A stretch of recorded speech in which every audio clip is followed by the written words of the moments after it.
বাস্তবতা হলো আমরা প্রত্যেক মানুষই আইন বা নীতি সম্পর্কে জানি।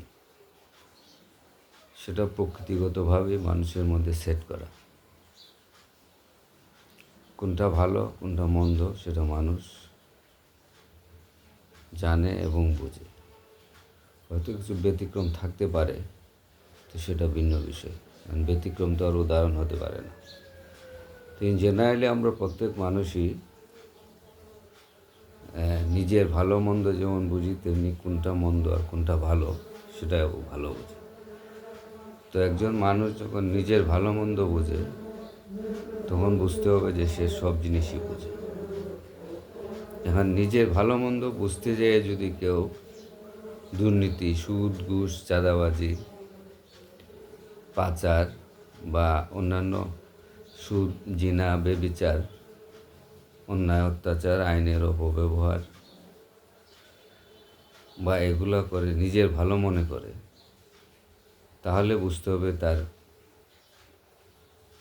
যে নীতি বা নৈতিকতা বা যা বোঝার সে সেটা ভালো বোঝে নাই। সে বুঝেছে শুধুমাত্র ক্ষমতার অপব্যবহার এবং টাকা তার জীবনের সব ভালো জিনিস। আসলে সেটাকে বাস্তবতার সাথে মিলে যায় নিশ্চয়ই না। আপনি যখন একা থাকেন বা বসেন বা কোনো বই পড়েন, কোথাও আপনি লেখা পাইবেন না যে সুদ, ঘুষ, জিনা, বেবিচার, অন্যায়, অত্যাচার ভালো কাজ। সেটা আপনি খুব ভালো জানেন। আর একটা বিষয় সত্য, যে যারা বড় বড় চাকরি করেন বা বড় বড় ডিগ্রি নিয়েছেন, তারা তো আমাদের চাইতেও ভালো বইটা ভালো করে পড়েছেন। তারা কি কোথাও দেখেছেন বা কোথাও পেয়েছেন যে এই যে অন্যায় কাজগুলা, যে কাজগুলোর কথা বললাম, সেটা কোথাও বৈধ বলা আছে? বা তারা কি এমন কোনো আইন তৈরি করতে পারছেন যে সেটা বৈধ, যে অবৈধ বলার কোনো সুযোগ নেই? কিন্তু বাস্তবতাতে তা নাই। তাই আমাদের সবিনয় নিবেদন, আমরা যারা এইসব কাজের সাথে জড়িত, তাদের নিজেকে গুটাই আনি ওইসব কাজ থেকে। আপনি একটা জিনিস চিন্তা করে দেখেন, বা আমরাও একটা জিনিস চিন্তা করে দেখি, যে আপনি যত টাকা পয়সা, ধন দৌলত যা কিছুই জমান না কেন, বা আপনার ওই যে অন্যায়, অত্যাচার, অবিচার করেন না কেন, একটা সময় আপনি ওইগুলো ছেড়ে চলে যাবেন। কেউ থাকেনি, আপনিও থাকবেন না। এবং এটা তো সত্য, আপনি এটা স্বীকার করেন, আপনি মারা যাবেন এবং আমরাও মারা যাব, আমরাও স্বীকার করি।